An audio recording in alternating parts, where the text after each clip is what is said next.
ইকরাকে কি তাহলে আলভি নয় বরং আলভির ভাই খুন করেছে?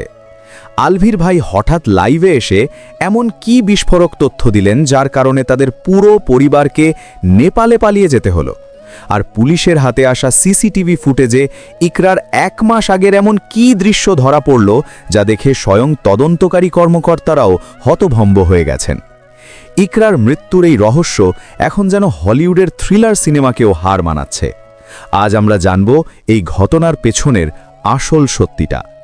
দর্শক, ইকরার মৃত্যু নিয়ে একের পর এক চাঞ্চল্যকর তথ্য সামনে আসছে। ইকরার পরিবার থেকে শুরু থেকেই দাবি করা হচ্ছিল যে এটি কোনো আত্মহত্যা নয়, বরং পরিকল্পিত হত্যা। এই অভিযোগের ভিত্তিতে ইকরার স্বামী আলভি এবং তার পরিবারের বিরুদ্ধে মামলা দায়ের করা হয়েছে। আর এরই মাঝে হঠাৎ করেই লাইভে আসেন আলভির ভাই। লাইভে এসে তিনি এমন কিছু অসংলগ্ন কথাবার্তা বলেন এবং ইকরার মৃত্যু নিয়ে এমন কিছু অদ্ভুত যুক্তি দাঁড় করানোর চেষ্টা করেন যা দেখে মানুষের মনে সন্দেহ আরও ঘনীভূত হয়। অনেকেই মনে করছেন ইকরাকে হয়তো আলভির ভাই খুন করেছেন এবং এখন পুরো দোষ আড়াল করতেই তিনি লাইভে এসে এসব মন গড়া গল্প ফাঁদছেন। সবচেয়ে বড় সন্দেহ তৈরি হয়েছে তখন যখন লাইভে আসার ঠিক পরপরই আলভির ভাই সহ তাদের পুরো পরিবার রাতারাতি নেপালে পালিয়ে যাওয়ার খবর ছড়িয়ে পড়ে। নিজেদের নির্দোষ প্রমাণ করার বদলে এভাবে দেশ ছেড়ে পালানো কি তবে তাদের অপরাধেরই পরোক্ষ স্বীকারোক্তি? এদিকে তদন্তে নেমে পুলিশ ইকরার বাসার সিসিটিভি ফুটেজ চেক করতে গিয়ে 1 মাস আগের এমন কিছু ফুটেজ পেয়েছে যা দেখে সবাই চমকে গেছেন। জানা গেছে ওই ফুটেজগুলোতে ইকরার উপর চালানো মানসিক এবং শারীরিক নির্যাতনের কিছু ভয়ানক দৃশ্য ধরা পড়েছে। আর এই ফুটেজগুলোই প্রমাণ করে যে ইকরার জীবনটা কতটা নরকে পরিণত হয়েছিল। তবে এই পুরো ষড়যন্ত্রের পেছনে আলভির ভাই আসলে কি ভূমিকা পালন করেছেন? তো আর কথা না বাড়িয়ে চলুন আলভির ভাই লাইভে এসে ঠিক কি বলল এবার সেটাই দেখে নেওয়া যাক। তারপর আমাকে দোষ দিচ্ছেন যে ভিডিওটা আমি ভাইরাল করছি। তারা একটু ব্রেন দিয়ে চিন্তা করেন, আসলে এখানে আমি ভাইরাল করে তো আমার কোনো লাভ নাই। উল্টা এই ভিডিওটা আসাতে আই উইল সে আমার নিজের অনেক জায়গায় অনেক জবাবদিহি করা লাগছে। সো আমার এখানে আসলে কোনো মোটিভ ছিল না যে আমি ভাবিকে এক্সপোজ করবো অর সামথিং লাইক দ্যাট। প্রত্যেকটা মানুষের পার্সোনাল লাইফ থাকে, আর কোনো মানুষই তার এক্স নিয়ে কখনো ভালো কিছু বলে না। এটা আসলে ইউনিভার্সাল ট্রুথ। আসসালামু আলাইকুম এভরিওয়ান। আমি এই ভিডিওটা কোনো এক্সপ্লেনেশনের জন্য অথবা কাউকে কোনো কিছু বোঝানোর জন্য দিচ্ছি না, বিকজ আই নো এই ভিডিওটার পর আপনারা আরো 10-12টা ভিডিও বানাবেন, ট্রোল করবেন, হ্যারাসও করতে পারেন। বাট এখানে আসলে আমার হারানোর আর কিছুই নেই, কারণ আমরা ইতিমধ্যে অলরেডি আমাদের লাইফের একটা ইম্পর্টেন্ট মানুষকে হারায় ফেলছি। সো আমরা যত এক্সপ্লেনেশন দেই না কেন সেই মানুষটাকে আমরা আর ফেরত পাবো না। তো আমি এই ভিডিওটা মূলত বানাচ্ছি কিছু কনফিউশন, কিছু রুমার, কিছু মিথ্যা তথ্য যেটা সরাসরি আমাকে নিয়ে বলা হচ্ছে। বাকি বিষয়গুলা আমি আইন এবং তদন্তের প্রতি যথেষ্ট শ্রদ্ধাশীল। সো ওই বিষয়গুলা যেটা সত্য যেটা মিথ্যা সেটা ওই তদন্তের মাধ্যমে বের হয়ে আসবে। সো ফার্স্ট যে কথাটা নিয়ে আমি একটু বলতে চাই সেটা হচ্ছে, মানুষজন বলতেছে যেদিন ইনসিডেন্টটা হয়েছে সেদিন আমি ভাবির বাসায় ছিলাম অর সামথিং লাইক দ্যাট। যখন ইনসিডেন্টটা হয় তখন আমি অফিসে ছিলাম। আমার কাছে কল আসে যে ইকরা মেবি কোনো একটা অ্যাক্সিডেন্ট ঘটাচ্ছে, প্লিজ তাড়াতাড়ি একটু ব্যাপারটা দেখো। তো আমি ভাইয়ার অ্যাসিস্ট্যান্টকে ফোন দিই যে ভাই কি অবস্থা, কাহিনী কি? তো সে আমাকে বলে যে ভাই আমরা ম্যাডামকে নিয়ে ইসলামী ব্যাংক হসপিটালে যাচ্ছি, আপনি ওখানে তাড়াতাড়ি আসেন। দেন আমি বনানী থেকে একটা বাইকে করে রওনা দিই। মাঝ রাস্তা আসা পর্যন্ত আমার কাছে আরেকটা ফোন আসে যে ভাইয়া ইসলামী ব্যাংক হসপিটাল থেকে আমাদেরকে কুর্মিটোলা হসপিটালে পাঠিয়ে দিচ্ছে, আপনি কুর্মিটোলা হসপিটালে আসেন। সো আমি ইউটার্ন নিয়ে সাথে সাথে আমি কুর্মিটোলা হসপিটালে চলে যাই। সেখানে ইমার্জেন্সিতে আমি ওয়েট করি তাদের জন্য। দেন অ্যাম্বুলেন্স আসে। দেন আমি ভাইয়ার অ্যাসিস্ট্যান্ট 2 জন আমরা ভাবিকে নিয়ে ইমার্জেন্সির ভেতরে যাই। তারপর ডাক্তাররা ভাবির কিছু টেস্ট করে, লাইক ইসিজি আর কি যেন প্রসিডিউর আছে সেগুলো করে। তারপর ডাক্তার আমাকে ডিক্লারেশন দেয় যে শি ইজ নো মোর। দেন আমার কিছু পেপার ওয়ার্ক করা লাগে, আমার কিছু সিগনেচার করা লাগে, সেগুলো আমি করি। দেন আমাদের ফ্যামিলিকে জানানো হয়। দেন আস্তে আস্তে ফ্যামিলি মেম্বার্সরা আসে, আমি তাদেরকে রিসিভ করি, যাকে যেখান থেকে রিসিভ করা প্রয়োজন সেগুলো আমি করতে থাকি। সো ওই দিন আমি অফিসেই ছিলাম, আমি দেন হসপিটালে যাই। ওই দিন ভাবিকে মর্গে নিয়ে যাওয়ার পর্যন্ত একদম সকাল থেকে সন্ধ্যা পর্যন্ত আমি কুর্মিটোলা হসপিটালে ছিলাম। আরেকটা যে বিষয় নিয়ে আমি কথা বলবো সেটা হচ্ছে, আমার একটা সাক্ষাৎকারে অনেকজন কমেন্ট করতেছে অথবা অনেকভাবে ট্রোল করতেছে, বুলি করতেছে যে আমার মধ্যে কোনো ইমোশন নাই কেন, আমি কোনো কান্নাকাটি করি নাই কেন, চোখের মধ্যে কোনো পানি নাই কেন, অ্যান্ড এভরিথিং, আমি হয়তো বা main culprit and everything something like that. So first of all ভাবির সাথে আমার সম্পর্কটা কিরকম ছিল সেটা আমি জানি, সেটা ভাবি জানে, সেটা আমাদের আল্লাহ জানে, যারা আমাদের ক্লোজ ফ্যামিলি পার্সন আছে তারা জানে।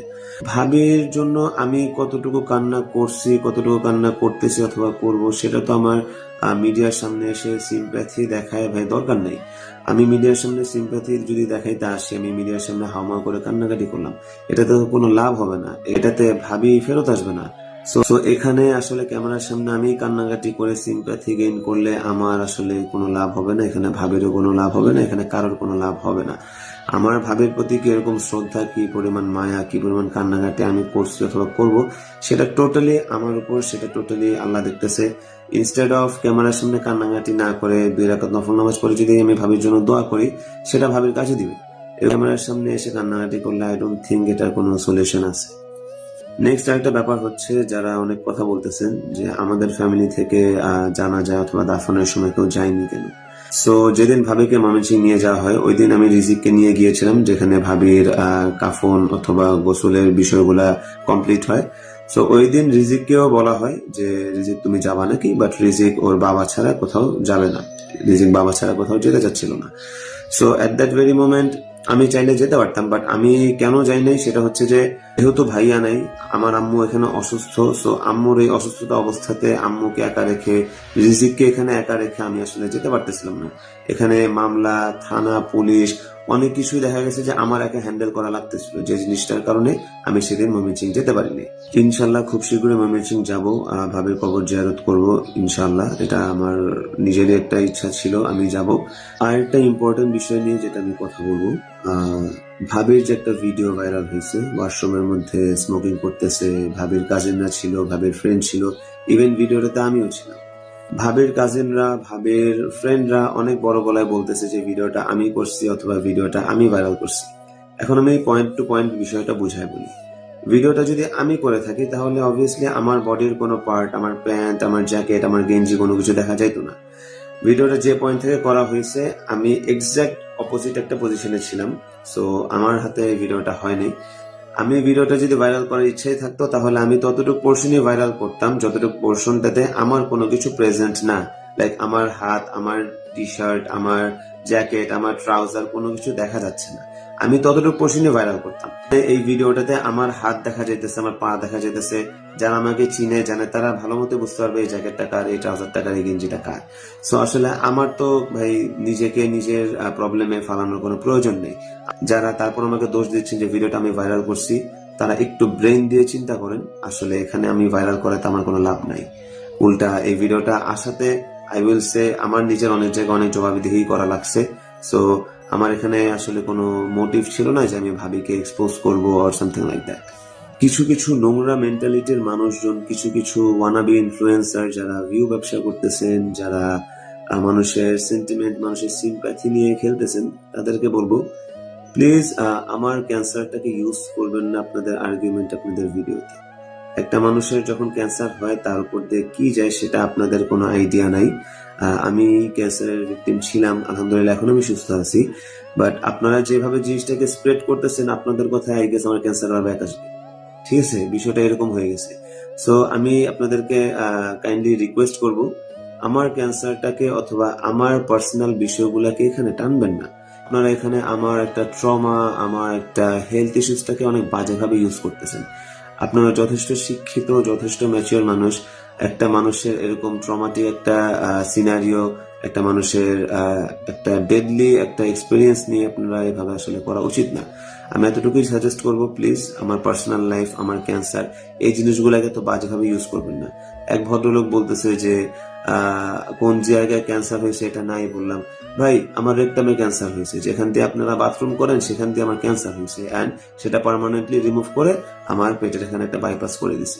এখানে লুকানোর কিছু না। আর আপনারা যেভাবে যেটা ওভার এক্সাজারেট করে বলতেছেন কোথায় ক্যান্সার হয়েছে না হয়েছে, সেই জিনিসটা আসলে লুকানোর কিছু নাই। আমার বডি যেরকম ফাংশন করে আপনার বডিও সেরকম ফাংশন করে।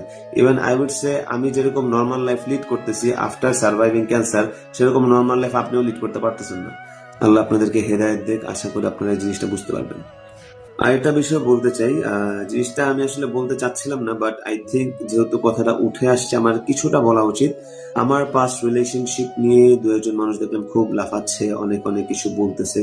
আমি এটা ইন ডিটেলসে কোনো কিছু বলতে চাবো না, বিকজ আমি চাই না আর কোনো মানুষ ভাইরাল হোক, আর কোনো মানুষ ফেমাস হোক, আর কোনো মানুষ ভিউ ব্যবসা করতে পারুক। আমি এতটুকু বলবো, প্রত্যেকটা মানুষের পার্সোনাল লাইফ থাকে, আর কোনো মানুষই তার এক্স নিয়ে কখনো ভালো কিছু বলে না, এটা আসলে ইউনিভার্সাল ট্রুথ। সো আমি এতটুকু সাজেস্ট করব, আপনারা আমার পার্সোনাল লাইফ, আমার পাস্ট লাইফ এখানে টাইনেন না, টানেন জিনিসটা অনেক নোংরা হয়ে যাবে, জিনিসটা অনেক জঘন্য হয়ে যাবে। আমি চাচ্ছি না এরকম ম্যাসেকারের মধ্যে আরো এক্সট্রা কিছু অ্যাড হোক। সামওয়ান টুক হার লাইফ, এখানে আসলে আমার পাস্ট রিলেশনশিপটা টান দিয়ে জিনিসটাকে আরো জোরালো করার কোনো প্রয়োজন নাই। এতটুকু বিবেক, এতটুকু জ্ঞান আশা করি আপনাদের আছে, আপনারা যথেষ্ট শিক্ষিত মানুষ, সো ডোন্ট ডু দ্যাট। যারা বলতেছেন যে আমি মূল হোতা, আমি মেইন কালপ্রিট এখানে, আমাকে রিমান্ডে নিলেই সবকিছু বের হয়ে আসবে এন্ড এভরিথিং, এতটুকু কি বলবো? দেখেন, ভাবি আমার লাইফে কি ইম্পর্টেন্ট একটা রোল প্লে করছে, এটা সবাই কম বেশি জানে। লাইক আমি আগেও বলছি, এখনো বলতেছি, she was my best friend, she was my second mother, she was my sister in law. সে জাস্ট আমার ভাবি, অথবা এরকম কোনো সম্পর্ক না। তার সাথে আমার কিরকম সম্পর্ক, সেটা ভাবির ফ্যামিলিরা দেখছে, সেটা আমার ফ্যামিলি দেখছে, ফ্রেন্ডসরা দেখছে, সবাই দেখে আসতেছে যে আমরা ছোটবেলা একসাথে বড় হয়েছি। সো এখানে আমার কোন মোটিভ, আমি এরকম কোনো কিছু করবো যেখানে ভাবি তার লাইফ নিয়ে নিবে, আমার আসলে এখানে কিছু বলার নাই। আর অ্যাজ আই সেড বিফোর, আমি তদন্ত, আমি আমাদের আইনকে যথেষ্ট শ্রদ্ধা করি। তারা যদি মনে করে আমার সাথে কথা বলে আমার স্টেটমেন্ট নিতে চায়, তারা নিতে পারে, আমার কোনো সমস্যা নেই। ইভেন আমি কোথায় ছিলাম না ছিলাম সবকিছুর প্রুফ আমার কাছে আছে, আমি সেটাও তাদের কাছে সাবমিট করতে পারবো। সো আমার এখানে আসলে লুকোচুরি কিছু নাই। যারা বলতেছেন আমি মূল কালপ্রিট এন্ড এভরিথিং, প্রুফ নিয়ে কথা বলেন প্লিজ। দু একজনের পোস্ট আমি দেখতেছি যে ভাবিরা বাসা আলাদা করছে, তাদের বিল্ডিং এ 4 তলায় আমরা থাকতাম, সে কারণে নাকি আমি ভাইয়া ভাবির প্রতি রাগ। ফার্স্ট অফ অল, ভাইয়া ভাবি বাসা চেঞ্জ করছে 1 বছর আগে, 1 বছর উপর হয়ে গেছে তারা বাসাটা চেঞ্জ করছে। আর ভাইয়া ভাবির বাসা থেকে আমাদের বাসায় হেঁটে গেলে 15 থেকে 20 মিনিট সময় লাগে, রিক্সায় গেলে 5 থেকে 10 মিনিট সময় লাগে। সো আমরা আশেপাশে অথবা ক্লোজ ডিস্টেন্সে আমরা থাকি না। আমরা হ্যাপিলি বাসাটা আলাদা করছি, and we were living our life peacefully.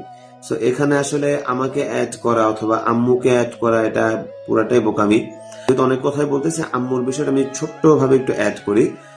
দেখেন, প্রত্যেকটা সংসারে প্রত্যেকটা বউ শাশুড়ির মধ্যে কম বেশি ঝগড়া থাকে। যারা আপনারা বিয়ে করছেন, যাদের শাশুড়ি আছেন এভরিথিং, তারা জিনিসটা রিলেট করতে পারবেন।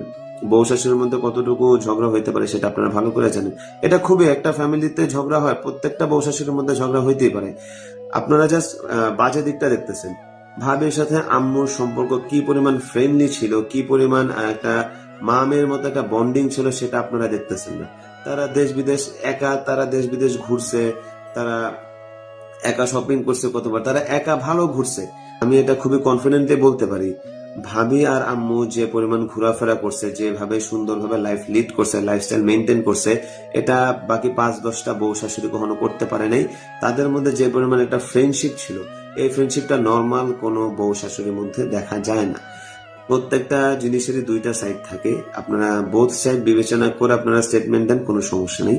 বাট আপনারা জাস্ট একটা সাইডে স্টেটমেন্ট নিয়ে, একটা সাইডে দেখে আপনারা যেভাবে জিনিসগুলাকে ভাইরাল করতেছেন অথবা ভিউ ব্যবসা করতেছেন, এই জিনিসটা আসলে আই উড সে এটা মানে বোকামি ছাড়ার কিছু না। সবাই ভাবির জন্য দোয়া করবেন, সবাই রিজিকের জন্য দোয়া করবেন, সবাই ভাবির ফ্যামিলি, আমার ফ্যামিলি, আমাদের সবার জন্য দোয়া করবেন, আমরা যেন এই ধাক্কাটা পার করতে পারি।